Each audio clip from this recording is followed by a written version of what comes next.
Ramp होने वाला है। हम लोग ज़्यादा दूर नहीं जाते। Do you think next year, इसी दिन अगले साल मई 11 2027 में we will have our jobs? मैं अपनी सोच रहा हूँ पहले, राइट, क्या बोलते हैं उसको, charity begins at home, right. तो I have to be honest, every Sunday I think यार मैं क्या करूँगा अगले साल।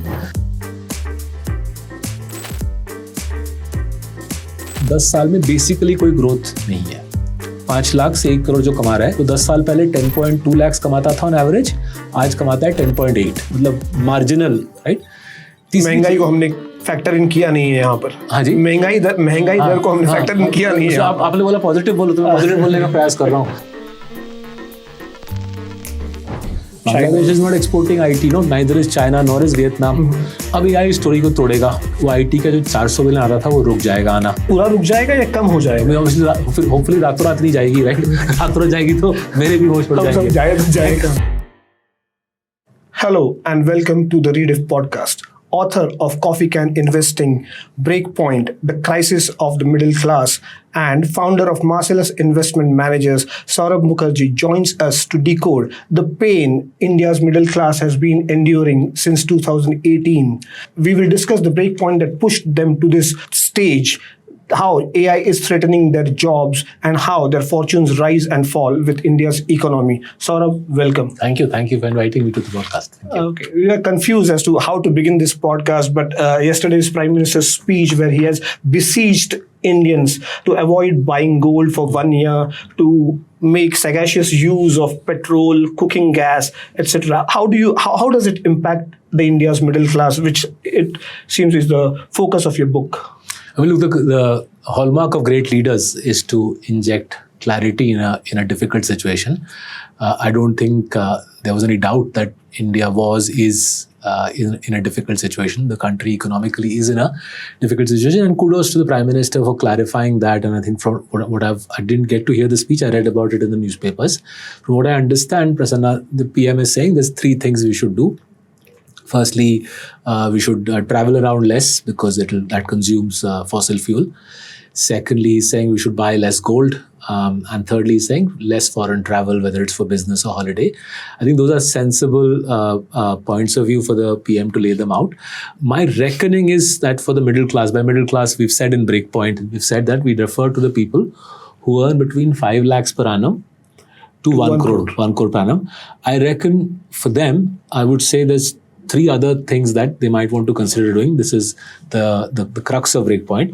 Firstly, I think savings rates have to go up. The Reserve Bank of India is repeatedly pointing out that net household savings rates are at 50-year lows. जो 1977 में emergency के दौरान सेविंग्स रेट थी, हम वहाँ पे वापस पहुँच गए हैं.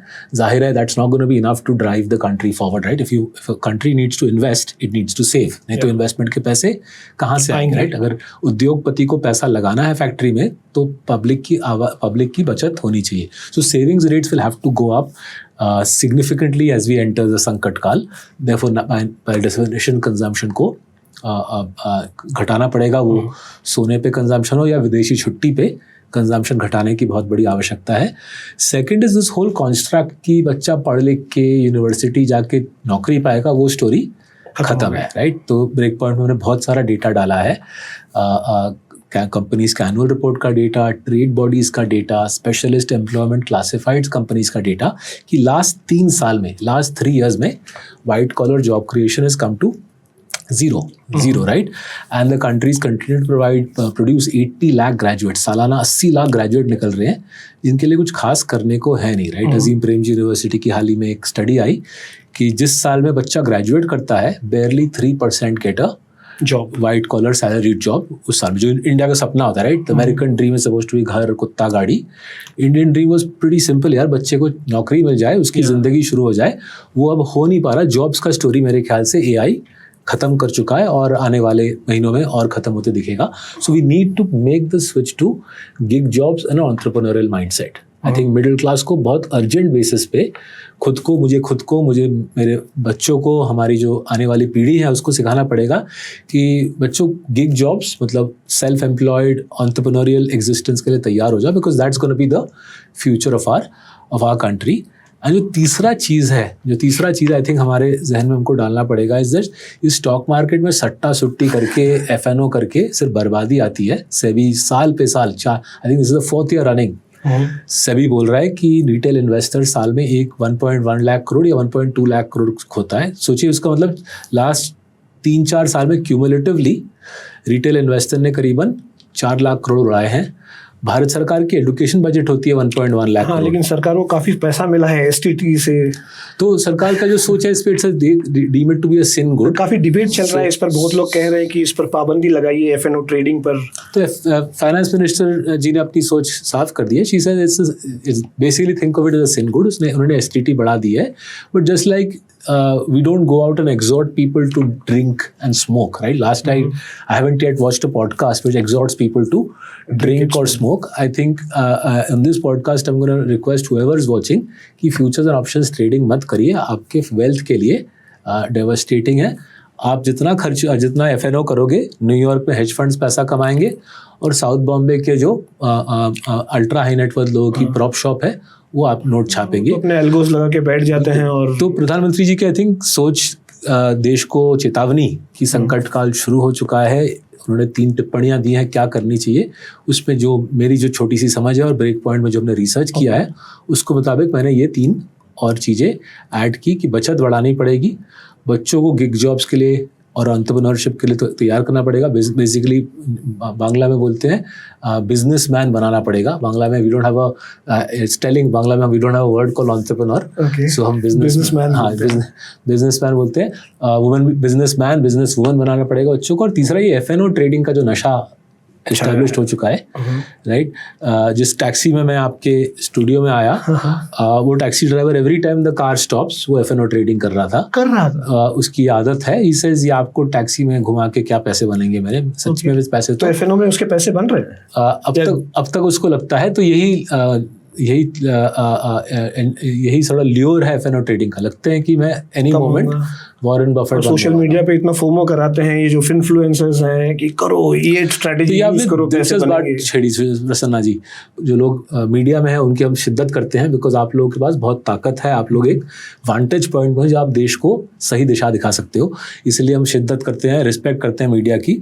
सो coming back to social media, तो ब्रेक पॉइंट में हमने जब रिसर्च कर रहे थे हमें एक बहुत क्लियर ट्रेंड देखा। 2016 में free mobile broadband basically free आ गए इंडिया में, राइट। जियो आया है रेवोल्यूशन लेके। सो कंपेयर टू से यूरोप या अमेरिका, कोई भी बड़ा देश, हमारे देश में मोबाइल ब्रॉडबैंड 140th मतलब ऑलमोस्ट फ्री के बराबर में उपलब्ध है, ठीक है। The impact of mobile broadband, given that it's free, given that हमारी कंट्री यंग है, हमारी डेमोग्राफी यंग है, एवरेज इंडियन केवल 28 साल का है, गिवन दैट 5 घंटा एवरेज इंडियन स्पेंड करता है हर रोज सोशल मीडिया पे, एंड गिवन दैट हमारे देश में इनइक्वालिटी जबरदस्त है, गरीब और अमीर के बीच में भयंकर फर्क है। सोशल मीडिया का impact on all of this has been enormous, right. लोगों को एक सपना दिखाया जाता है क्यूरेटेड एल्गोज से, एआई से हर एक इंसान को, हर एक भारतवासी को एक सपना दिखाया जाता है कि आज भले ही आप 1 बेडरूम फ्लैट में सेंटा क्रूज में हो, बोरीवली में हो, दहीसर में हो, बट आप भी मॉरिशस में छुट्टी मना सकते हो, आप भी दुबई में शॉपिंग कर सकते हो, और भले आपके पास पैसे ना हो तो उसका क्या प्रॉब्लम है। आप जाइए, लोन लीजिए, ऑनलाइन जाइए, इंडिया स्टैक से ज़बरदस्त लैंडिंग एक इकोसिस्टम बनी है। एक नहीं, अगले आधे घंटे में 30 लोन लीजिए, which is why I was so appreciative of the prime minister saying विदेश यात्रा मत जाइए, because one of the things we found whiles researching break point is the biggest driver of personal loans. 27% of personal loans are to go on holiday पे जाना, loan लेके is become the done thing, which at our level of development, we are one of the poorest 40 nations in the world, right? दुनिया में 40 सबसे गरीब देशों में हमारी देश की गिनती होती है। अगर हम पर कैपिटल इनकम के तौर पे देखें प्रसन्ना जी, उस 40 गरीब देशों में हमारी गिनती होती है। उसके बावजूद 27% of personal loans are going to people who want to go on holiday using a loan. सोचिए 12, 13, 14% वो इंटरेस्ट रेट भरेगा और छुट्टी शायद होगी 7-10 दिन की, राइट? तो डजंट इट टेल कि इंडिया की इकोनॉमी काफी बूम कर रही है, लोग लोन ले रहे हैं, उसको सर्विस कर रहे हैं, क्या उनके पास उस सर्विसिंग के पैसे हैं जो ये वाला डेफिनेशन पहली बार मैं सुन रहा हूँ चुकाना है? किसी देश की तरक्की उसके बोरोइंग से कंजम्पशन हो रहा है, तो कभी सुना नहीं मैंने कभी अब तक। तो ये डेवलपमेंट इकोनॉमिक्स में ये कॉन्सेप्ट आया नहीं था कि जितना कर्जा ज़्यादा लोगे उतनी डेवलपमेंट प्राप्त करोगे। वो मैंने अभी तक किसी इकोनॉमिस्ट ने, लेकिन अगर मैं कर्जा लेता हूं तो ये सोच के लेता हूं कि मेरे पास वो कर्जे को सर्विस करने का, आई कैन सर्विस, बट वो हुआ नहीं है। दुनिया की हिस्ट्री में किसी भी देश ने बड़ा कर्जा लिया है उसकी इकोनॉमी की धज्जियां उड़ गई है। USA 2008 being case study number 1। In fact अगर हम, बहुत दिलचस्प बात हुई है, 2008 से लेके अब तक यूएसए की household debt to income, ये जो रेशियो यूएस का नीचे गया है, अब इंडिया यूएस के ऑलमोस्ट डबल हो गया है। हम लोग बन गए world leader in the maximum amount of household debt as a proportion of income. इसमें से मैंने एक ही काम किया ब्रेक पॉइंट पे, मैंने होम लोन्स हटा दिया है, बिकॉज होम लोन लेना मेरे ख्याल से अच्छी चीज़ है, ज़रूरत है, एक एसेट बन रहा है। तो अगर हम होम लोन हटा दें, household debt to income, हम लोग वर्ल्ड चैंपियन बन गए हैं।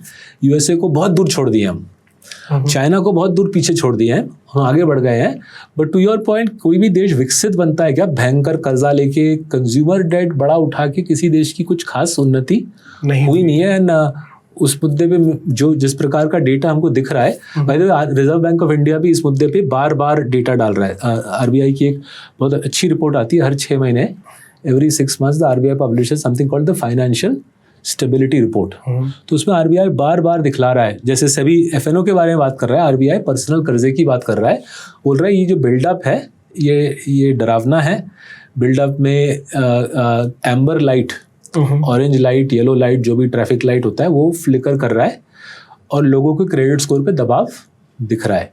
तो ये जो मुद्दे हैं इनको आई थिंक सामने लाना मेरे ख्याल से यूजफुल था, इसलिए हम ब्रेक पॉइंट लिखे। But as I said, referencing going back to the PM speech, I think he is done the right thing by saying सोना मत खरीदो, विदेश मत जाओ और फालतू में इधर उधर ट्रैवल मत करो। So you're saying that this is positive for the Indian economy. Indian economy will benefit if people actually follow.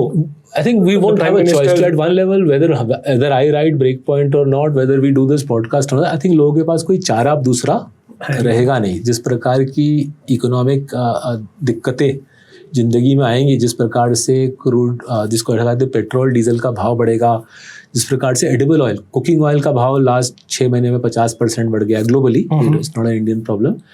जिस प्रकार से करेंसी टूटी है पिछले 12 महीने में, करीबन 11-12% रुपी डाउन है। रिमेंबर, हम ये जो बढ़िया सा पॉडकास्ट कर रहे हैं, सारे जो कैमराज का इस्तेमाल कर रहे हैं, ये माइक जो मेरे चेस्ट पे लगी है, ये सारा विदेशी चीज़ है।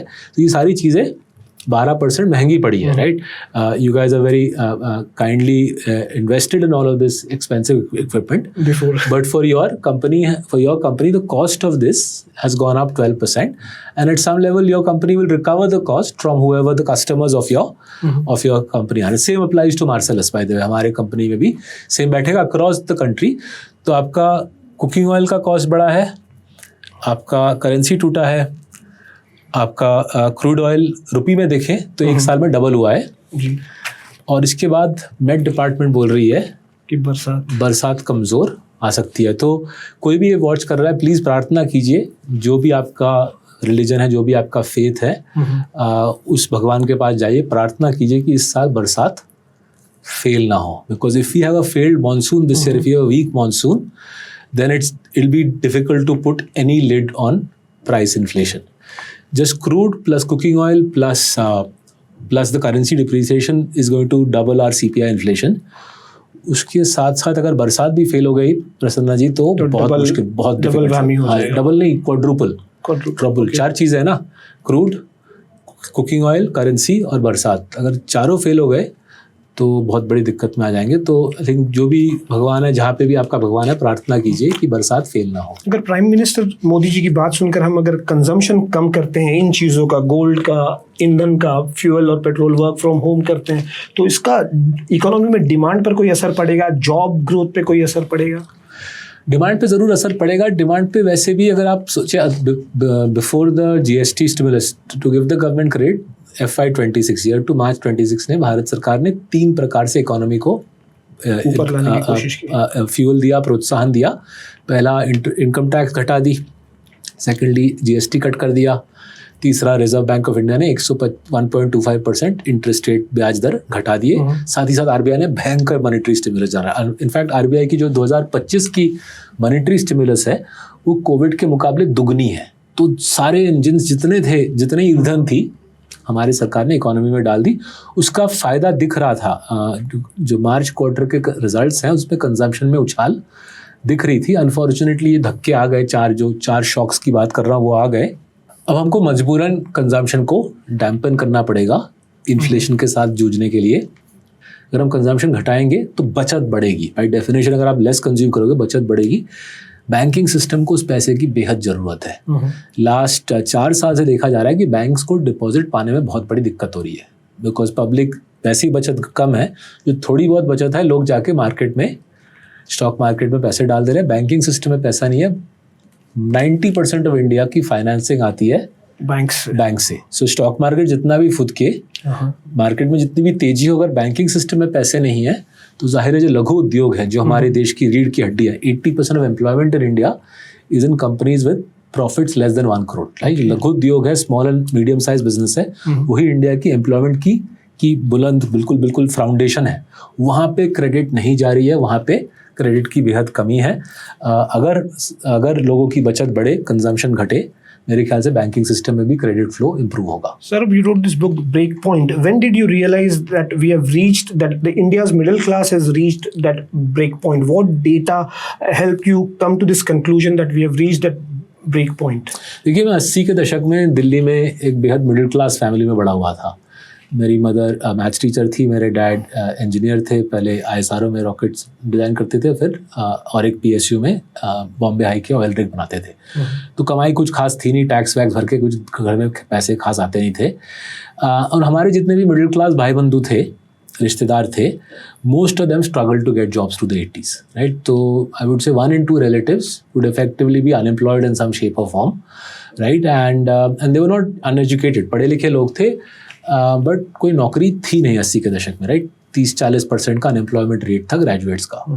फिर एज वी नो 1991 में PV नरसिम्हा राव जी और मनमोहन सिंह ने कंट्री को ओपन किया। 90 का दशक 2000 से 2020 तक उतार चढ़ाव रहे like in any free market economy. जाहिर अगर आप इकोनॉमी को ओपन अप कर रहे हो, you will go through economic cycles, but the broad thrust was upwards. And for रफली 30 years I didn't hear of any relative looking for a job but not getting one. They might whinge about कि boss ये पैसे नहीं मिल रहे, मेरा boss वैसा है, मेरी ऑफिस की कम्यूट वैसी है, but those are kind of secondary complaints, right? On demand jobs available. By and large, anybody who had a brain and had a sort of heartbeat and was willing to work was getting a job, right? And in Breakpoint we've shown the data. The data is very clear.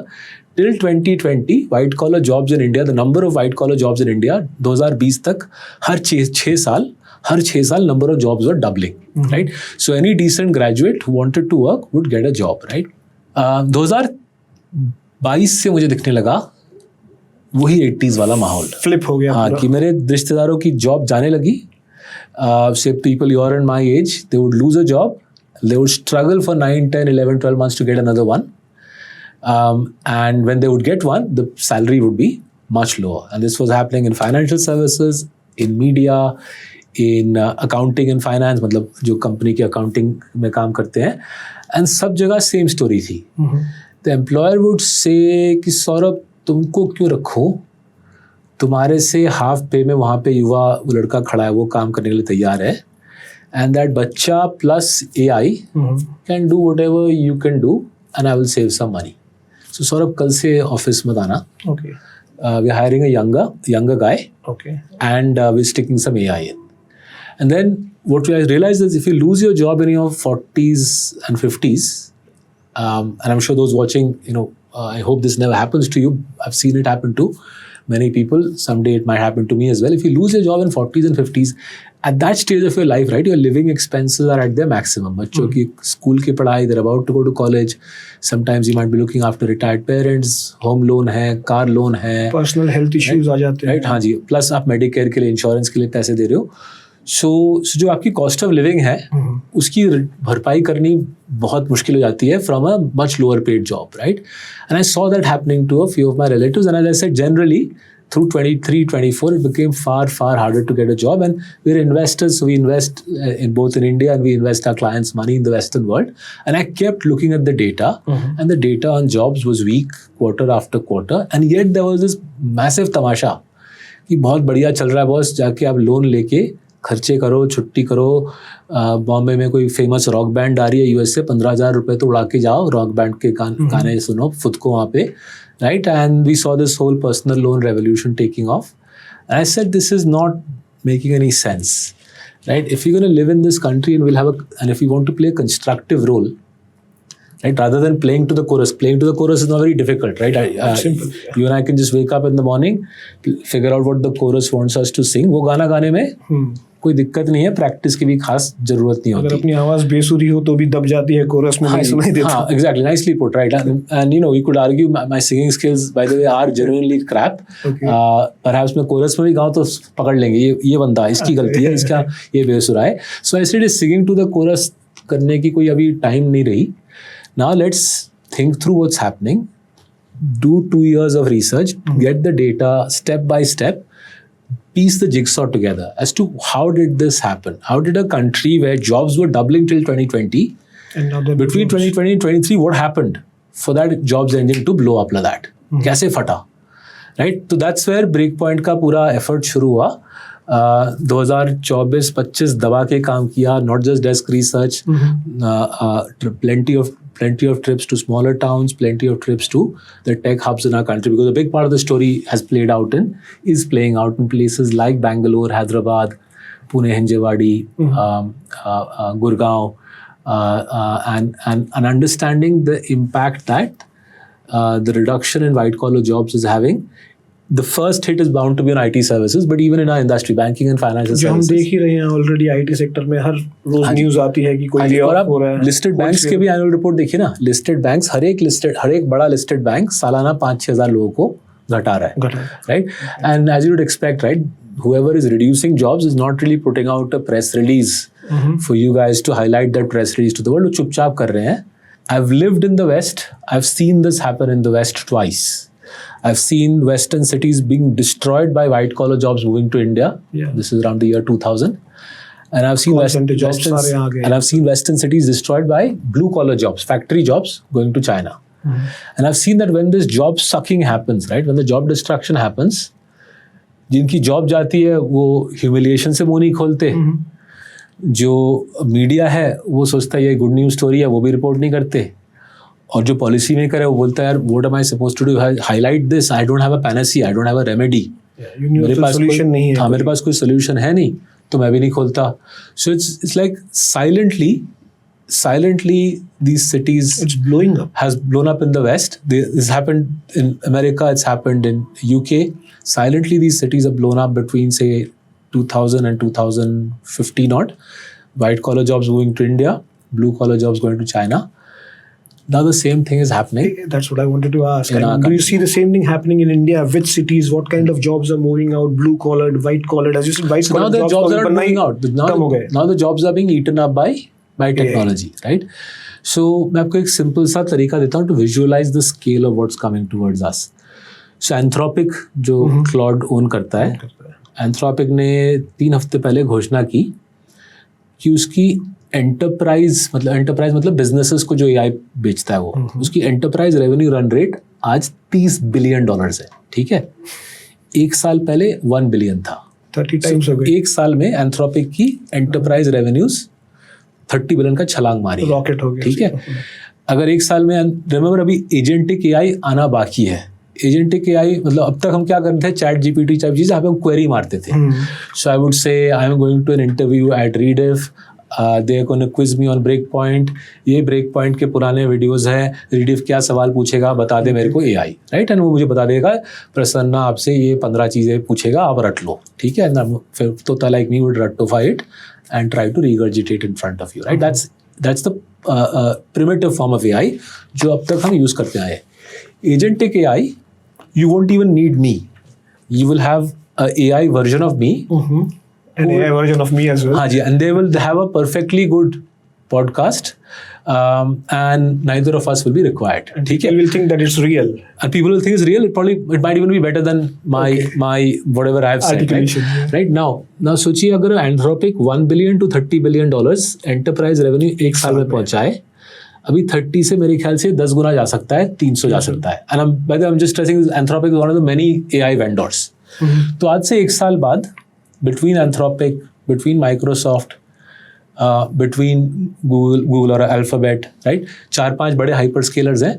सालाना उनका AI का revenue कम से कम $300-400 billion होगा. मैं conservatively बोल रहा हूँ. उस 300-400 बिलियन का कम से कम 10% हिंदुस्तान से आएगा. तो मतलब हमारे देश के एंटरप्राइजेस $40 बिलियन खर्च रहे होंगे आज से एक साल बाद. वो $40 बिलियन उनका खर्चा होगा, उनका कॉस्ट होगा. वो कहाँ से वो कॉस्ट की भरपाई करेंगे एट द आउटसेट? आएगा कहाँ से पैसा? हाँ, वो लोगों को ऑफिस से निकालेंगे. Right, $40 billion of job cuts are on their way over the next 12 months as the AI revolution gather steam.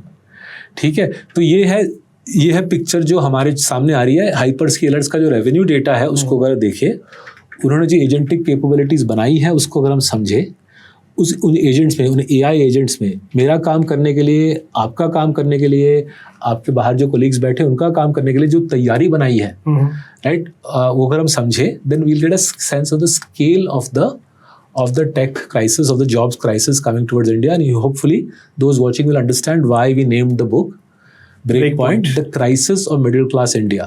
Of all the countries in the world, because our country based its progress on white collar middle class jobs, हमारे ऊपर सबसे भारी प्रहार आ रहा है. दूसरे देश भी affected होंगे, but we will be the country most affected because our whole prosperity, our whole rise to preeminence post 1991 was based on middle class white collar jobs. You're forecasting AI generated tsunami heading towards Indian jobs, eating up middle class jobs or all kinds of jobs. I'm not forecasting, I'm saying it's already underway. I don't have to forecast, right? Underway, but there are many experts who believe that India doesn't have a problem of jobs. Jobs are there, but its wages are not matching up.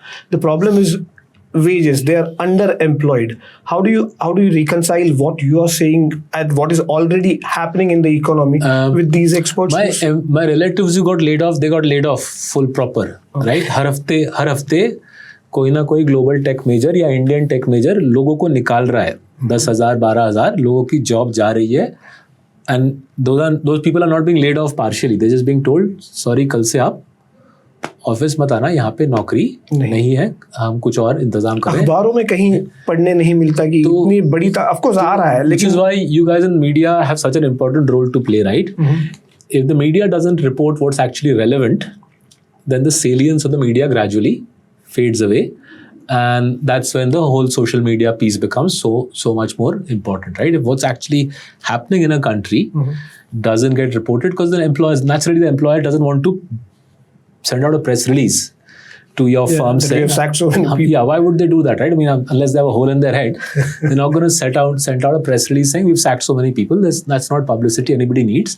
But if you guys as journalists, as reporters don't do the needful, then the public doesn't get to know what they need to know, and naturally, therefore, social media comes in and fills the void, right? You see what I mean? So a big part of the demise of conventional media is self-inflicted. Because conventional media is self-censoring. But social media too is going the mainstream media way. वहाँ पे भी सारी खबरें suppress हो जाती है. ये जो doomsday scenario है. Social media में पूरा spectrum दिखता है. You will have doomsdays of different sorts, but आपको spectrum दिख जाता है. The challenge it creates for the audience is which social media channel to believe and which one to disregard. But coming back to your core point, the jobs impact is happening real time. It's happening across the world, right? It's happening across the world, but because our country is young, our country is unique in that it produces 80 lakh graduates a year. Because our country's main source of prosperity were these white collar office jobs, we are feeling the impact more. And my reading of the hyperscalers results, of the AI companies results is, अभी शुरुआत है, अगले 1-2 साल में ये trend और amplify होगा. और जो अभी हफ्ते में एक खबर आती है कि 10,000 12,000 जॉब्स गए हैं, उसका रन रेट मेरे ख्याल से रैंप होने वाला है. हम लोग ज़्यादा दूर नहीं जाते. Do you think next year, इसी दिन अगले साल मई 11 2027 में we will have our jobs? मैं अपनी सोच रहा हूँ पहले, राइट, क्या बोलते हैं उसको, charity begins at home, right.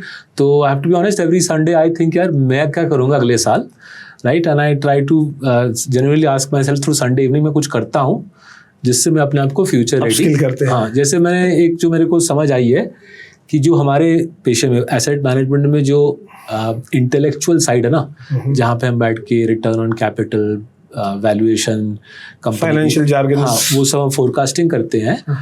I figured out a lot of that work can actually be done almost as well by AI, right?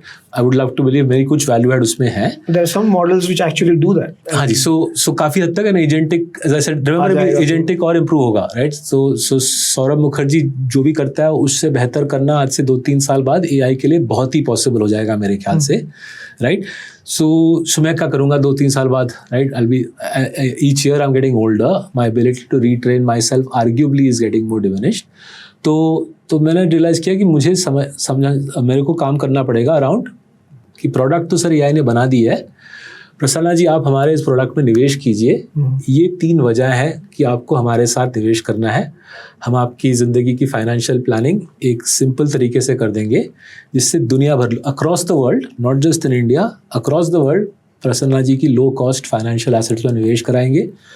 आपको आपके रिटायरमेंट, आपके बच्चों की पढ़ाई के जो पैसे चाहिए उसका हर 6 महीने we will do a benchmarking कि आपकी पोर्टफोलियो, ग्लोबल पोर्टफोलियो कैसे बनी हुई है और कितने करीब या दूर जा रहे हो आप अपने गोल से. And I realise that I need to retrain myself like so. Otherwise from your perspective as a householder, as an investor, I lose all relevance because the intellectual side of whatever it is that I have done, a lot of that 2-3 years hence AI will do really, really well. Do you think our demographic dividend has now turned into a demographic disaster? Given India's huge population, as you said, 80 lakh लोग graduates बाहर आ रहे हैं, लेकिन उतने proportion में jobs नहीं मिल रहे. IT sector जो एक ज़माने में काफ़ी बड़ी तादाद में लोगों को एब्जॉर्ब कर लेता था, आज उनकी वो भी ले ऑफ के मोड में है और ह्यूज ले ऑफ. तो देखिए इंडिया की पिक्चर अभी शुरू हुई है, we still a young republic and पूरा टेक्नोलॉजी का जो उथल पुथल है वो स्टोरी भी आज शुरू हुई है. सो इंडिया के लिए एक जो बस हम मिस कर गए थे 20 साल पहले, वो बस वापस आ रही है. तो 20 साल पहले मैन्युफैक्चरिंग का बस बोलना तो कुछ तो होप दो. तो मैन्युफैक्चरिंग का बस हम मिस कर गए थे. क्यों मिस कर गए थे? उसका दोषी टेक्नोलॉजी आईटी है. बिकॉज हम लोग सालाना करीबन $300 बिलियन आईटी सर्विसेज बेचते हैं. उसके ऊपर इन एडिशन टू दैट हमारे विदेश में भाई बंधु $100 बिलियन रेमिटेंसेस भेजते हैं. तो सालाना $400 बिलियन आईटी की कमाई हमको आ जाती है हिंदुस्तान में. ठीक है, now that's almost 3x the amount of oil Saudi Arabia exports. ये जो सालाना $400 बिलियन आता था उससे हमारी करेंसी ओवर वैल्यूड हो जाती थी, महंगी हो जाती थी, राइट. तो किसी मैन्युफैक्चर्ड एक्सपोर्टर के लिए सक्सीड करना ऑलमोस्ट असंभव था. तो मैन्युफैक्चरिंग की गाड़ी को आगे नहीं बढ़ा पाए. तो मैं भी 50 ईयर्स का हूँ, मेरे 50 के 50 साल मैंने देखा है हर एक प्रधानमंत्री कोशिश करता है मैन्युफैक्चरिंग को प्रोत्साहन देने का, but it doesn't work out because you are pushing a boulder uphill. You are pushing a boulder uphill क्योंकि आपकी करेंसी 5-10% ओवर वैल्यूड है. And that's enough to wipe out all viability of manufacturing exports. Competition में आएगा ही नहीं. हाँ, क्योंकि आप you're competing against Bangladesh. Bangladesh is not exporting IT, no, neither is China nor is Vietnam. तो उनकी currency पिटी हुई है, हमारी महंगी है और हम कोशिश कर रहे हैं एक handicap. It's like they're running with 2 legs, we're running with 1 leg. ठीक है. अब AI स्टोरी को तोड़ेगा. वो IT का जो 400 बिलियन आता था वो रुक जाएगा आना, right, which is part of the. पूरा रुक जाएगा या कम हो जाएगा? होपफुली रातों रात नहीं जाएगी, राइट. रातों रात जाएगी तो मेरे भी होश उड़ जाएंगे. होपफुली थोड़ी सी एडवांस वार्निंग रहेगी, बट टू बी फेयर जो भी एडवांस वार्निंग मिलनी थी मिल चुकी है. दिख रहा है क्या दशा है इन आईटी कंपनीज की, हर क्वार्टरली रिजल्ट्स में दिख रहा है. सो धीरे धीरे वो $400 बिलियन का जो हमारा सालाना आता था वो रुक रहा है, right. As that drains off, as that trails off, our currency is gonna get hammered. So 100 I think would be the first destination. 100 पार, right? तो अब दिवाली के पहले होगा, दिवाली के बाद होगा, वो डिटेल कभी और एक पॉडकास्ट में डिस्कस करेंगे. But our currency will gradually become weaker and weaker. And the disadvantage जो हमारी कमजोरी थी वियतनाम, बांग्लादेश, चाइना के मुकाबले, वो कमजोरी धीरे धीरे घटेगी. ओवरनाइट नहीं होगा बट धीरे धीरे घटेगी. तो पहली बार लास्ट 50 साल में इंडिया को मौका मिलेगा अपने टी-शर्ट्स, शर्ट्स, जूते, football, cricket ball, cricket bat, गाड़ी के पुर्जे, प्रिसिशन इंजीनियरिंग, हाँ जी, फोन के पुर्जे, राइट, आईफोन्स, तो आईफोन्स ऑलरेडी शुरू हो गए. तो ये वाली स्टोरी अब शुरू होने वाली है. ठीक है, ये बस जो मिस कर गए थे 20 साल बाद, वो बस वापस आ रही है हमारी तरफ, राइट। मैन्युफैक्चरिंग के जॉब्स आ रहे हैं। So will there be a huge addition of manufacturing jobs? I'm sorry. हाँ, जैसे इसमें एक कॉम्प्लिकेशन है, जिन लोगों की ऑफिस में जॉब जा रही है, they're unlikely to be the people who will get jobs in the factory. Exactly. Factory में जिसकी White जॉब collar, आएगी, blue collar का काम नहीं करेगा। तो ये मिसमैच रहेगा। So just to take Pune का उदाहरण, पुणे में हिंजेवाड़ी में जॉब्स जाएंगे, पिंपरी छिंचवाड़ में क्रिएट होंगे, बट जिनकी जॉब हिंजेवाड़ी में जाएगी, आई डोंट थिंक उनकी जॉब पिंपरी छिंचवाड़ में आने वाली है, राइट। सो कोयम्बटूर जैसा एक इंडस्ट्रियल शहर प्रॉस्पर करेगा, बेंगलोर के बाहर जो होसूर तमिलनाडु में आता है, वो इलाका प्रॉस्पर करेगा। बेंगलोर इटसेल्फ को आईटी के प्रहार के इफेक्ट्स झेलने पड़ेंगे। तो ये एक रीबैलेंस शुरू हो गया है, बट इसमें मेरे ख्याल से this has the seeds of being able to employ many more people in manufacturing than historically we've been able to do so. Just to put again some numbers around it, सालाना 80 लाख लोग graduate होकर निकलते हैं India में, और 80-90 lakh workforce को join करते हैं विदाउट ग्रेजुएशन। वो जो 80-90 लाख जो वर्कफोर्स को ज्वाइन करते हैं विदाउट ग्रेजुएशन, उनकी ज़िंदगी मेरे ख्याल से थोड़ी सी और बेहतर होने वाली है आने वाले वर्षों में। तो डिमांड बढ़ेगी वहाँ से, तो बढ़ेगी वाइट कॉलर से डिमांड। मास की जो स्टोरी है, नॉन वाइट कॉलर स्टोरी है, वो शायद एक पॉजिटिव दिशा में जा सकती है। Give some hope to a 20-year-old who is coming out and entering the job arena. Give some hope. The 20-year-old actually is not the problem. 20-year-old will adapt to the gig jobs economy, right? 20-year-old समझेगा कि ये जो world में जिसमें घुस रहा हूँ, उसमें ऑफिस की जॉब अब प्राप्त नहीं होती। अब मुझे बेडरूम में बैठ के AI के स्किल्स सीखने हैं, और ग्लोबल गिग जॉब्स की इकोनॉमी है उसमें घुसना है। ग्लोबल गिग जॉब्स किस प्रकार के होंगे? ऑलरेडी लिंक्डइन में दिख रहा है ये विज्ञापन, राइट। काफ़ी सारे विज्ञापन लिंक्डइन में आ रहे हैं कि आप, कोई जर्मन कंपनी इश्तहार डाल रहा है लिंक्डइन पे कि आप हमारे लिए डेटा लेबलिंग कर दो, राइट। डेटा लेबलिंग कर दो, डेटा को क्लीन कर दो, और हमारे बॉट्स को ट्रेन कर दो। आप घर से करो, मसूरी से करो, कोयम्बटूर से करो, श्रीलंका से करो, वी डोंट केयर। आपको हफ्ते में हम $1000 दे देंगे। आप क्या भाषा बोलते हो वो भी इरेलेवेंट है, क्योंकि AI भाषा के परे है, उसके आगे है। तो आप घर में बैठ के ये कर लो। आप दूसरा जॉब रख सकते हो तो रखो, ना रख सकते तो मत रखो। So this whole world of gig jobs, this plenty of videos on YouTube by the way already on this. कोई इसको नया स्लेवरी बोल रहे हैं, I won't go that far, I would say it's a new type of employment. Unusual है इसलिए लोगों को खटक रहा है, but it's a new type of employment where you sit in one country but you work in a different country and virtually आप AI का। तो ये हो गया सबसे basic level gig job, right. ऊपर के लेवल में गिग जॉब्स होंगे, say there'll be specialist writers who write, say, pieces on psychology, but making psychology easily readable and understandable for the mass audience.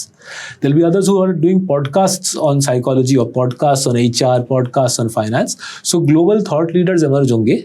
And again, there is no blazing reason for them to live in an expensive city like Mumbai.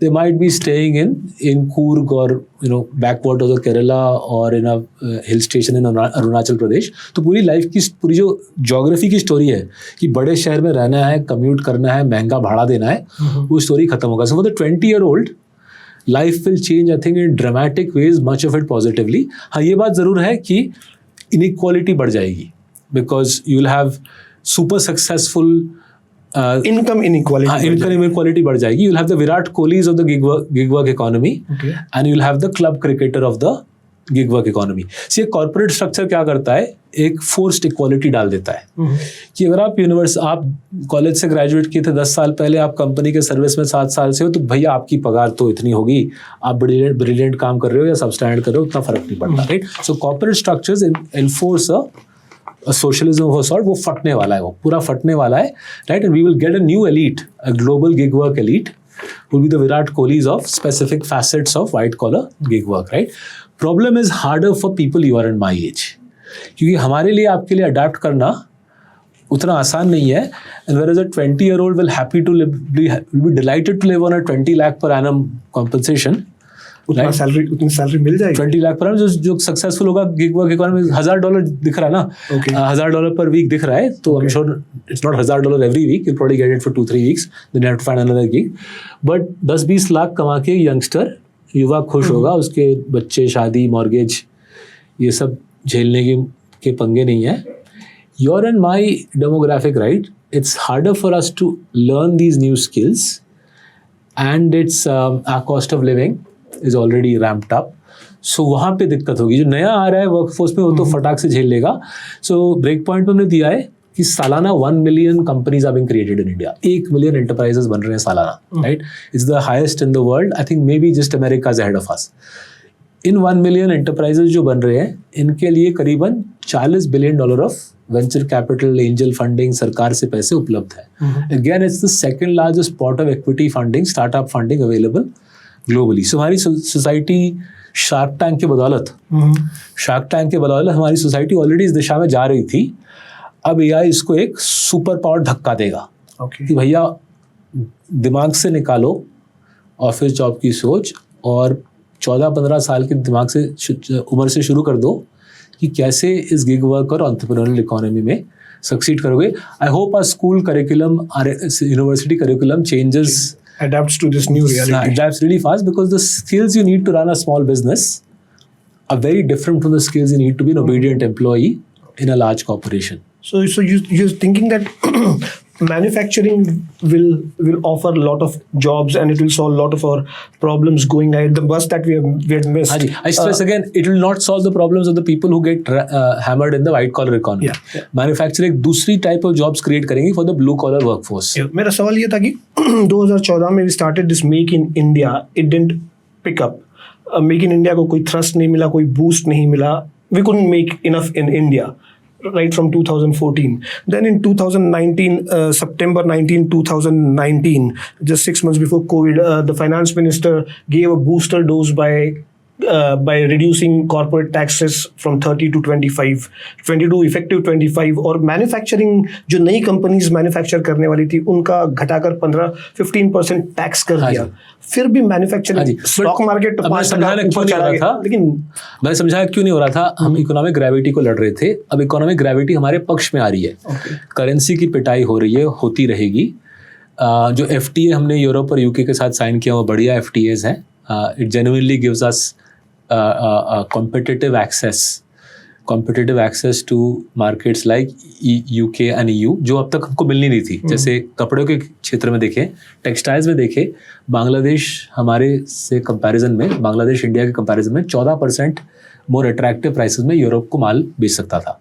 अगले जून 27 से ये मुद्दा हट जाएगा. We will be price comparative with Bangladesh. ठीक है, तो FTAs अच्छे बने हैं. करेंसी पिट रही है. जैसे जैसे IT का पलड़ा हल्का होता जाएगा, करेंसी और पिटेगी. और चाइना +1 आ गया है. वेस्ट को डर है चाइना से. रेंज ऑफ इंडस्ट्रीज चाइना के मुकाबले एक सब्सटीट्यूट सप्लायर वेस्ट खड़ा करना चाहता है. Naturally we should become that, right? कुछ मुद्दे हैं. I am not saying it's gonna be smooth. हमें वो पोटेंशियल है चाइना +1 में इंडिया टॉप मोस्ट सबसे आगे आ जाए. टॉप चाइना हमसे आगे रहेगा बिकॉज उसकी स्केल 10 गुना है. बट अगर हम चाइना +1 में बोल रहे हैं, क्या +1 में इंडिया? चाइना +1 में मानिए अगर हमको 1/5 भी मिल गया सप्लाई, तो हमारी मैन्युफैक्चरिंग इंडस्ट्री 3 गुनी हो जाएगी 5 साल में. ठीक है, तो बारी आ रही है. बट इकोनॉमी का पूरा, इसको मैं सागर मंथन बोलता हूँ, पूरा इकोनॉमी का जो स्ट्रक्चर है वो बदल जाएगा. राइट, जो ब्रेक पॉइंट में बोल रहे हैं, पुराना जो सोच है लास्ट 30 साल का वो छोड़ दीजिए, खत्म है वो स्टोरी. इंडिया का इकोनॉमी पूरा मैसिव ट्रांसफॉर्मेशन से गुजरेगा, जहाँ पे पुरानी सोच कि हम IT बेचेंगे और यहाँ पे कंजम्पशन स्टॉक्स खरीदेंगे और भयंकर कंजम्पशन करेंगे कर्जा लेके, वो स्टोरी खत्म हो रही है हमारे आंखों के सामने. हर 30 साल एवरी बिग इकोनॉमी, वो USA हो, चाइना हो, इंडिया हो, every 30 years the economy has to go through Sagar Manthan. जो आज अमेरिका है और अमेरिका 30 साल पहले था, जमीन आसमान का फर्क है. Ditto for China. लेकिन for some bizarre reason we are committed कि बस 90 के दशक में जैसा था वैसे ही जीना है. वो पॉसिबल नहीं होता. The global free market doesn't give you a choice. तो हमारी मैन्युफैक्चरिंग की बस आ रही है. Not only am I hoping and praying इस बार वो बस हम मिस ना करें. I am submitting to you on this podcast कि कोई चॉइस दूसरा है नहीं. इस बार मैन्युफैक्चरिंग का बस पकड़ना ही पड़ेगा. That's gonna be our route out of this AI-induced downturn which we are entering.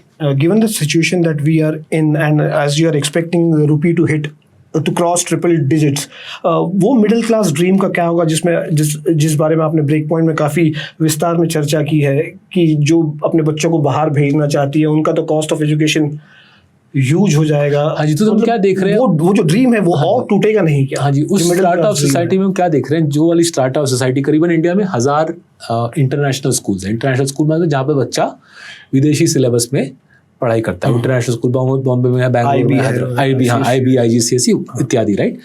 तो 1000 इंटरनेशनल स्कूल्स हैं इंडिया में, लिटरली 1000 है। करीबन 100 बच्चे सालाना उससे ग्रेजुएट करते निकलते हैं, राइट। विदेश में एक बच्चा भेजने का खर्चा है रफली 80-90 हज़ार डॉलर, 60-70 लाख रुपया। सो हम क्या देख रहे हैं, ये जो आबादी है जो इंटरनेशनल स्कूल में बच्चों को भेजती है, वो हमारे साथ जुड़ रही है विदेशी निवेश के लिए।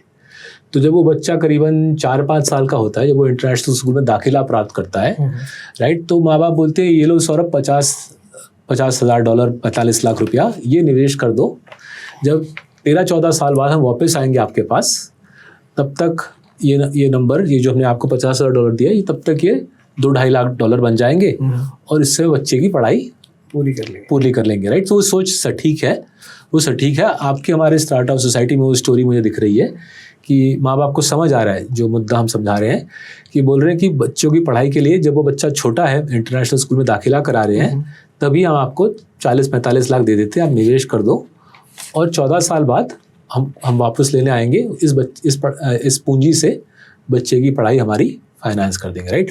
All that the bachcha has to do is get enough marks to get into Harvard, Oxford, जो भी जहाँ पे माँ बाप को भेजना है। जो हमसे ऊपर की स्ट्राटा है, बड़े बड़े उद्योगपति, राइट, उन्होंने तो 2-3 साल पहले भाप लिया था, right. They didn't wait for break point to emerge, they started creating massive family offices, right, in Singapore, Dubai, और वो लोग दबा के वेस्ट में निवेश कर रहे हैं। वो स्टॉक मार्केट की डेटा में भी दिख रहा है, करीबन सालाना $10 बिलियन बड़े बड़े उद्योगपतियों का पैसा इंडिया से निकल रहा है। वो ग्लोबली डाइवर्सिफाई कर रहे हैं, कुछ वेंचर ग्लोबल सिलिकॉन वैली में डाल रहे हैं, कुछ वॉल स्ट्रीट में डाल रहे हैं, कुछ लंदन में घर खरीद रहे हैं, इत्यादि इत्यादि। वो उनकी दूसरी बात है, उनकी रौनक की ज़िंदगी में दूसरी है। They figured this out and they doing the needful from their perspective. But the more interesting facet is जो middle class, upper middle class का रिस्पॉन्स, वो जो 1000 इंटरनेशनल स्कूल्स में पढ़ने वाले बच्चों के माँ बाप, उनका रिस्पॉन्स बहुत दिलचस्प लगा। और global fund is actually based on these parents hard earn savings, जो लगा रहे हैं जब बच्चा 4-5-6 साल का है और 11, 12, 13, 14 साल का कंपाउंडिंग आगे पड़ा हुआ है। जब हम सितंबर 2019 की बात करते हैं, वो टैक्स रेट कट किया, तो the Indian middle class seems to be divided in the middle. There is one section of Indian middle class believes that this government gives more to the corporates, जैसे हमारा वो corporate tax rate cut हो गया था, और it's taking away from the middle class. For example, you might have, it is a fact that income tax rates were cut and those earning less than 12 lakh pay no income tax now. तो उनकी जेब में तो पैसा आ रहा है। लेकिन जब हम देखें कि अभी the most recent example is a lot of people have received less salaries in their account. It's because of the new labor codes kicking in, और उनका PPF contribution बढ़ गया, क्योंकि हम सबका भी सैलरी 50% बेसिक से कैलकुलेट कर रहे हैं। So where do you stand in this debate? Is the government like Dronacharya asking Eklavya to give angutha and giving it to corporates? But there is also a section that believes that सरकार जो कर रही है अच्छा कर रही है. The more money goes into our savings, long-term retirement savings, we will benefit more. Gratuity ज़्यादा बढ़ेगी. बेसिक अभी 50% तो कंपलसरी हो गया है न्यू लेबर कोड की वजह से. तो ये the two sections in the Indian middle class. Where do you stand? And how do you look at it as far as job creation? आज का जो बात विवाद है, उसमें आई थिंक फर्स्ट के कोई फायदा नहीं है. तो क्योंकि बेसिक्स मैंने क्लास 11 में थोड़ा सा पॉलिटिक्स पढ़ा था, वो बेसिक पॉलिटिक्स 101 जो बोलते हैं विदेशी शैली में.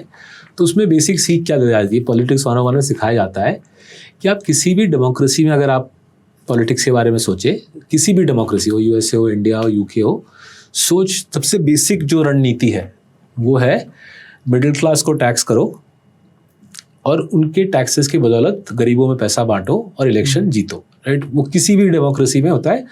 जो उद्योगपति होता है, जो एलीट होता है, उससे आप इलेक्शन फंडिंग की डोनेशन लो. ठीक है. तो अमेरिका में तो ये तो पूरा एक आई थिंक वो इंस्टीट्यूशनलाइज पैक ना क्या बोलते हैं उसको, वो 10 बिलियन 20 बिलियन डॉलर रेज करते हैं. सारे सिलिकॉन वैली के और वॉल स्ट्रीट के टाइटन्स दबा के पैसा पेलते हैं. जो नया प्रेसिडेंट होगा फिर प्रेसिडेंट उनके लिए चॉकलेट की चॉकलेट की केक बना के उनको देता है इलेक्शन जीतने के बाद, ठीक है। किसी भी डेमोक्रेसी में थ्री लेयर स्टोरी होती है। उद्योगपति से आप डोनेशन लो, इलेक्शन फंडिंग के एक्सपेंसेस लो, मिडिल क्लास से आप टैक्सेस लो, इनकम टैक्स लो, इनडायरेक्ट टैक्सेस लो, हम जीएसटी बोलते हैं, यूके में वीएटी बोलते हैं, अलग अलग देशों में इनडायरेक्ट टैक्स को अलग अलग, बट मिडिल क्लास आपकी टैक्सेशन सिस्टम की मेजॉरिटी पैसे मिडिल क्लास देगी आपको, और फिर ये गरीबों में बांटो, social welfare, popular spending, and आप इलेक्शन जीतो, ठीक है। इसमें कोई मिस्ट्री है नहीं, ऐसा नहीं कि we need a Nobel laureate to emerge, कि कोई Padma Bhushan winner to come and से ऐसे सोचो, राइट। तो इसमें जो प्रॉब्लम जो हमारे देश में खड़ा हो गया है, because the middle class has stopped growing, right. जब जॉब्स नहीं है तो मिडिल क्लास ग्रो कैसे करेगी? ये जो टैक्स का जो पेन आ रहा है, it is coming on fewer and fewer people, ठीक है। जो 5 लाख से 1 करोड़ कमाते हैं, जिनको आप मिडिल क्लास कहते हैं। तो इस किताब में, राइट, बिकॉज ये मुद्दा इतना दिलचस्प है, my colleagues had to stop me beyond a point from writing in the book. The editor also said was इसमें और हिस्सा और ज़्यादा नहीं लिखते, but since you have given me this platform, I can't help sharing. 5 lakh से 1 करोड़ के बीच में जो आबादी है, right, they stopped growing around 4-5 years ago, ठीक है। सेकेंडली 5 लाख से 1 करोड़ के बीच में जो आबादी है, उनकी इनकम में, आप किताब में देखोगे, उनकी इनकम में 10 साल में बेसिकली कोई ग्रोथ नहीं है। 5 लाख से 1 करोड़ जो कमा रहा है, उसकी इनकम में 10 साल में, वो 10 साल पहले 10.2 लाख कमाता था ऑन एवरेज, आज कमाता है 10.8, मतलब मार्जिनल, राइट। महंगाई को हमने फैक्टर इन किया नहीं है यहाँ पर। हाँ जी, महंगाई दर को हमने फैक्टर इन किया नहीं है। आपने बोला पॉजिटिव बोलो, तो मैं पॉजिटिव बोलने का प्रयास कर रहा हूँ, ठीक है। And thirdly, right, this data, the last time the government give this bifurcated data, कितने लोग 5 लाख तक कमाते हैं, कितने 5 से 10, 10 से 15, ये जो डिटेल वाला डेटा लास्ट 3 साल से आया नहीं है। And as we know, FY25 में फाइनेंस मिनिस्टर जी ने बोला कि 12 लाख के नीचे वाले को देने की जरूरत नहीं, right. Sorry, it went live in F26 से FY26 से 12 लाख के नीचे वाले को टैक्स देने की जरूरत नहीं है। तो अगर ये डेटा फिर से छापा जाए, अगर भारत सरकार ये डेटा फिर से रिलीज करे, मेरे ख्याल से जो 40 मिलियन लोग जो इनकम टैक्स भर रहे थे, उनकी गिनती शायद अब केवल 2 करोड़ हो गई है, 20 मिलियन हो गई है, आधा हो गई। Because the number of people earning between 5 to 12 is a lot. तो 5 to 12 वालों को आपने हटा दिया, तो आपकी बेसिकली रह गए 12 लाख से 1 करोड़ वाले। तो वो नंबर जो टैक्स भरते हैं, इनकम टैक्स भरते हैं, वो नंबर मेरे ख्याल से 2 करोड़ पे 2 करोड़ के आसपास है। तो just to put it in very simple English, 2 crore लोग, 2 करोड़ मिडिल क्लास अब टैक्स भर रहे हैं 150 करोड़ आबादी के लिए। तो प्रसन्ना जी, आप टैक्स भर रहे हो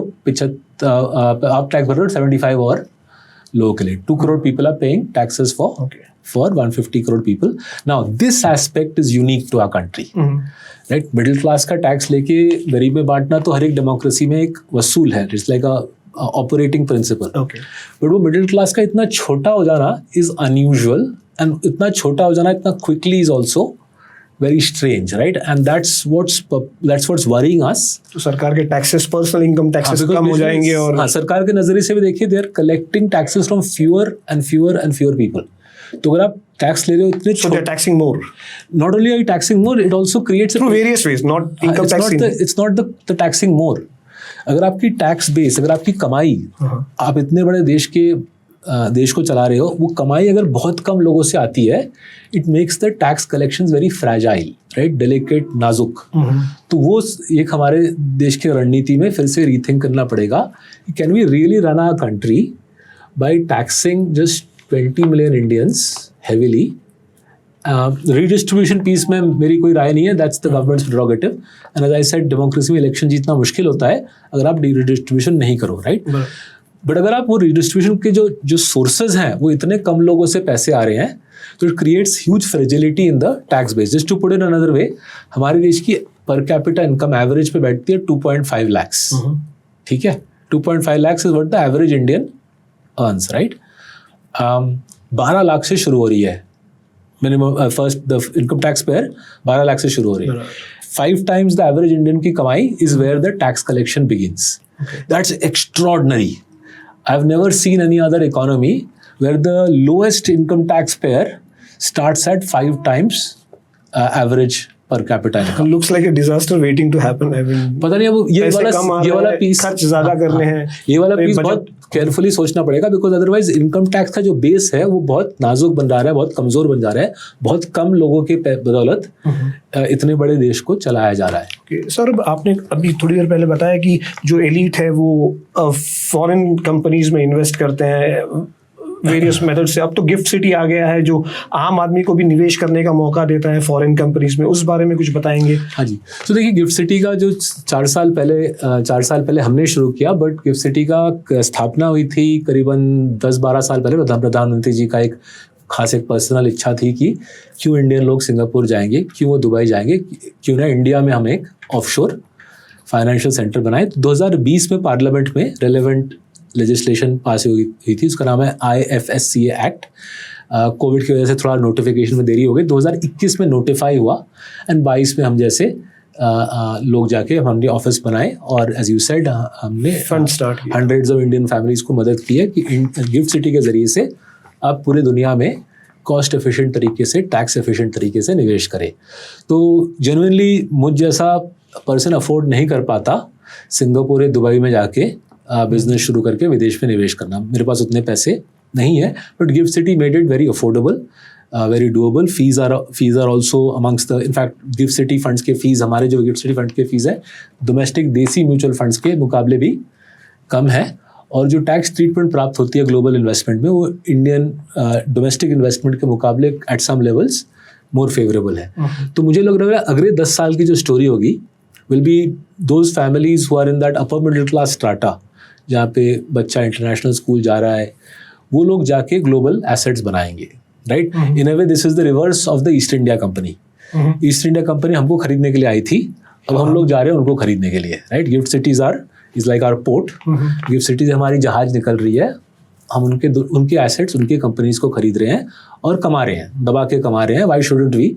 इस जो सॉफ्टवेयर से ये पॉडकास्ट बनेगा, जिस AI के इस्तेमाल से शायद आपने नोट्स बनाया है इस पॉडकास्ट के लिए, उसी AI के बदौलत, उसी सॉफ्टवेयर से हम कमाएंगे, आप कमाओगे, लाइफ हमारी आगे बढ़ेगी। तो कितने आम निवेशक हैं जिन्होंने गिफ्ट सिटी के जरिए फॉरेन कंपनीज में? अच्छा, इंटरेस्टिंग। वो डेटा मेरे पास नहीं है। जो मुझे अब तक जो डेटा है, लास्ट 1 साल में करीबन $1 billion Indian families have invested abroad. Small ticket investments. So this is small and large. So वहाँ पे गिफ्ट सिटी में भी एक म्यूचुअल फंड जैसा सेटअप है जो छोटे टिकट के लिए, और वहाँ पे भी एक जो AIF बोलते हैं, ऑल्टरनेटिव इन्वेस्टमेंट फंड जैसा सेटअप है, जहाँ पे मिनिमम टिकट साइज $1.5 लाख है। तो बड़ा छोटा दोनों है। अब तक $1 बिलियन रफली बाहर गया है, उसके पीछे एवरेज टिकट साइज का डेटा मेरे पास फिलहाल है नहीं। वो दिलचस्प सवाल। थोड़ा डाइग्रेस करते हैं, मैं पहले पूछना भूल गया, आपने बुक में इंडियन मिडिल क्लास को बॉइलिंग फ्रॉग बोला है। बुक में नहीं बोला है, एक पॉडकास्ट में बोला था। बुक में बोला तो पब्लिशर तो काफी हीट मिल रही है आपको उसकी। बॉइलिंग फ्रॉग कह रहे हैं कि उबल रहे हैं इंडियन मिडिल क्लास। हीट मुझे नहीं मिल रही जिनका मैंने विवरण किया है। So I just quickly explain why I called the boiling frog. Analogy is interesting. So I said ना, 2 बार मैंने देखा है। एक तो यूएस के मिडवेस्ट में मैंने देखा है, डिट्रॉइट में, क्लीवलैंड में, सेंट लुई, मिसूरी में। यूएस के मिडिल क्लास को देखा, उनकी जॉब्स चाइना चली गई, राइट? जो मैन्युफैक्चरिंग के जॉब्स थे। और फिर मैं एक लंदन के सबब में रहता था, क्रॉयडन में। वहाँ पे मेरी क्लास 10 ऑनवर्ड्स मेरे माँ बाप वहाँ पे माइग्रेट कर गए थे, तो वहाँ पे मैंने क्रॉयडन का सेटअप देखा। Till the year 2000 Croydon was a lovely prosperous सबब ऑफ लंदन। और फिर जैक वेल्च साहब इंडिया आए GE के, उन्होंने GE का पहला गुड़गांव में आउटसोर्सिंग का ऑफिस लगाया। एंड वंस जैक वेल्च साहब ने वैलिडेट कर दिया कि सारा वाइट कॉलर जॉब्स इंडिया से हो सकता है, पूरे दुनिया के लोग इंडिया पहुंच गए, गुड़गांव पहुंच गए, बेंगलोर पहुंच गए वाइट कॉलर जॉब्स के लिए, ऑफिस खोलने के लिए, राइट? एंड क्रॉयडन खाली हो गया, राइट? क्रॉयडन 15 साल में पूरा खाली हो गया, सारे बिल्डिंग्स खाली हो गए, सारे जॉब्स गायब हो गए, शॉपिंग मॉल खाली हो गया, शॉपिंग मॉल फट गया, right? So twice I saw this, right? And that's why वो मेरे दिमाग में बॉइलिंग फ्लॉग का मेटाफर है। बॉइलिंग फ्लॉग क्या होता है? वो अगर मैंने कभी किया नहीं है स्ट्रेस, मैंने सुना है, पढ़ा है इसके बारे में, कि अगर एक फ्रॉग को आप एक डेगची ऑफ पानी में डाल दो और हीट लो रखो तो उसको मज़ा आता है। वो मज़े लेता है कि अरे बॉस, मैं गर्म पानी में तैर रहा हूँ, कितने मज़े हैं, ठीक है? And he keeps enjoying, you can even gradually turn up the heat. He keeps enjoying because उसको लगता है तो मज़ा आ रहा है मुझे। And then when the water crosses boiling point, which is a specific point in the thermometer, in that specific point वो बेचारा उबल जाता है. So one moment he's enjoying, and next moment he's boiled. And I thought back to my years in Croydon. अगर आप Croydon 1990 में जाते prosperity, 2000 में प्रॉस्पेरिटी, जॉब्स जाना शुरू हुआ. 2010 में भी लोग फुदक रहे थे वहाँ पे. 2016 में ब्रेक्सिट को वोट किए बिकॉज दे रियलाइज सडनली कुछ है नहीं, खत्म है स्टोरी. राइट. सिमिलरली अमेरिका में जॉब्स जाते रहे. कुछ नेता जैसे रॉस पेरो काफ़ी उछला ये लेके 2007-8 में रॉस पेरो काफ़ी उछला था. 90 के दशक में 2000 के डेकेड्स में भी. But by and large US का विवरण था कि सब कुछ चंगा है. Was we are rocking powerful world. Indian middle class आज बॉइलिंग फ्रॉग हो गया एंड सडनली मांगा हो गया. सडनली 2016 में out of nowhere, right, if you think back to 2016 Trump won, it came out of the blue. पूरा shock हो गया कि साला मांगा कैसे हो गया. राइट. तो that's how the game gets played. Right. One, I mean, because if it was slow moving, you would react to it. I wouldn't have to call the move break point. I would say gradual point. Okay. It's not slow moving. It happens at a certain juncture in history where one night you go to sleep quite happy and next morning you realize the world has changed. Okay. Saurabh, people are coming into India, but FIIs are moving. Indian ship investors are pouring in money, but FIIs are moving out of India. क्या वजह है कि वो India को बेच बाज के जा रहे हैं? और ऑफ कोर्स और उसके बाद सौरभ मुखर्जी ने भी अपनी 50% इन्वेस्टमेंट इंडिया में रखी और 50% विदेश में निवेश किया है. क्या वजह है? क्या हो क्या? So देखिए, मेरा वाला तो सिंपल है. I'm dramatically overweight on India. India दुनिया के स्टॉक मार्केट का 3% है. ठीक है. तो आई थॉट अगर इंडिया दुनिया के स्टॉक मार्केट का 3% है, I enjoy living here. I think both the stock market and the economy will do well for many decades to come. So I am overweight India. तो मेरी आधे पैसे यहाँ पे हैं. वर्ल्ड का स्टॉक मार्केट का 3% इंडिया में, मेरा 50% इंडिया में निवेशित है. US plus UK plus East Asia is around 80% of the world market. उसमें मेरा 50% ही है. तो at one level wise I appreciate the attractions of the West. मुझे भी वेस्टर्न टेक्नोलॉजी कंपनीज से पैसे बनाने में मज़ा आता है. मुझे वेस्टर्न फार्मा कंपनीज से पैसे बनाने में मज़ा आता है. डिफेंस एंड एरोस्पेस का जो गेम चल रहा है पूरी दुनिया में, उससे पैसे कमाने हैं मुझे. और ईस्ट एशिया में जो टेक की क्रांति चल रही है उससे भी कमाने हैं. But at the same time if I am overweight India, 50% मेरा यहाँ पे है as opposed to world market का 3%, I have to be practical and so I will be underweight over there. तो मेरा आधा उसलिए मैंने कर दिया. और डाइवर्सिफिकेशन भी हो जाती है. कभी यहाँ पे कमाई होती है, कभी वहाँ पे पिटाई होती है, कभी वहाँ पे पिटाई होती है, कभी यहाँ पे कमाई होती है. But most days, months, years, I'm able to make money in both jurisdictions. India में पैसे बनते हैं वेस्ट पे, और कुछ साल ऐसे हैं जब केवल यही बनते हैं, वहाँ नहीं बनते, या केवल वहाँ बनते हैं. But overall compounding, diversification is the main reason. Diversification अच्छी बन जाती है. राइट. प्लस जो भी बच्चों के पढ़ाई के पैसे हैं वो भी आ जाता है इससे. ग्लोबल कंपाउंडिंग करके जो बच्चों की फीस देनी होती है वो कुछ रिडीम करके पैसे दे देता हूँ. Slightly different question is why are foreigners leaving the country. हमारे देश में इतना डोमेस्टिक पैसा है कि वैल्यूएशन चढ़ गए हैं. तो इंडिया दूसरे इमर्जिंग मार्केट्स के मुकाबले ट्वाइस एज महंगा है. अगर हम फॉरवर्ड पी मल्टीपल पे ले Prasanna ji, 2x other EMs है. And as you know, as we have discussed extensively, last 3 साल में कुछ खास earnings growth, profit growth India में आई नहीं है for the reasons we have discussed. Sensex और निफ्टी वहीं पे आज जो 2 साल पहले जहाँ पे था, नॉट सो मच उनकी प्रॉफिट ग्रोथ, निफ्टी की प्रॉफिट ग्रोथ ठीक ही रही है करीबन 3 साल से. जो आम निवेशक है उसको ये सब नहीं समझता. वो तो दिख रहा है सेंसेक्स जहाँ पे था वहीं है 2 साल के बाद. समझता है बिकॉज आपको दिख रहा है सिप्स के डेटा में, आपको जो SIP होती है वहाँ पे आपको दिख रहा है टूट रहा है वो डेटा. डीमैट अकाउंट की शुरुआत तो दिख रहा है. I think people are intelligent, people are watching. Just that the media portrayal, like come back again, I think the media portrayal leaves a lot to be desired. But I think the public is intelligent, they observant, they understand what's happening. How the media reports the public I think is a second subject we can discuss some other day. Final question, Saurabh. You are an investment manager also. आज अगर किसी के पास 10 लाख रुपए निवेश करने के लिए हो तो इंडिया में, ना बाहर नहीं, गिफ्ट सिटी से नहीं, इंडिया में अगर कहीं इन्वेस्ट करना चाहे तो अगले 10 साल में तगड़ा पैसा कहाँ से बन सकता है? तो जो हमारे प्रोफेशन के जो आइजैक न्यूटन है, जिनके बदौलत हमारी पूरी प्रोफेशन खड़ी हुई है, उनका नाम है हैरी मार्कोविट्स। तो 1952 में वो एक शिकागो में बैठ के विदाउट एक्सेल, विदाउट कैलकुलेटर, उन्होंने एक पेपर लिखी जिसके लिए उनको 1990 में नोबेल प्राइज़ मिला, right? And justified Nobel prize था, बिकॉज जो इंसान ने जो काम किया है जेन्युइनली माइंड ब्लोइंग है, उसके बेसिस पे हमारी सारी ज़िंदगी बरकरार है। तो मार्कोविट्स जी से आप ये सवाल पूछते, उनका हाल ही में निधन हो गया इसलिए आप पूछ नहीं सकते, सौरभ मुखर्जी रह गया इसलिए आपके लिए।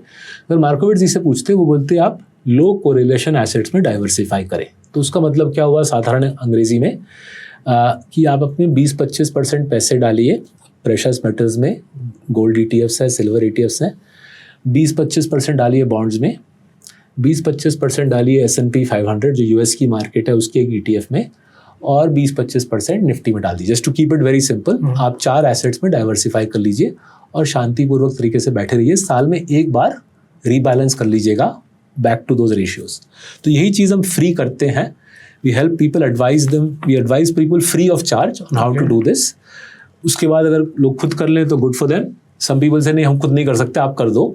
तो अगर जैसे आप कर दो तो we charge a small fee for that. लेकिन इससे तगड़ा पैसा बनेगा 10 साल में अगर कोई सेक्टर्स देखने हैं। आपको तगड़ा का different changes from people to people. Some people से 25 के नीचे तो बात भी नहीं करता मैं सौरभ, तो मतलब भैया आप कहीं और संभाल लीजिए, right? People who are rational and they understand that say 12% return is a tremendous return to earn, a 12% return is a tremendous return to earn. We are able to help them get to those numbers relatively consistently across many of our products. Okay. Saurabh, thank you so much for being on our guest on the Rediff podcast. Thanks, we enjoyed talking to you, and we hope our readers will like this fascinating conversation about the pain India's middle class is going through and the way out of it. So सागर मंथन है, सागर मंथन में उतार चढ़ाव रहेगा, but thanks to Rediff, thanks to Prasanna for hosting me. विष कौन पिएगा? सागर मंथन है तो जो विष बाहर निकलेगा वो कौन पिएगा? चलो, thank you. Thank you.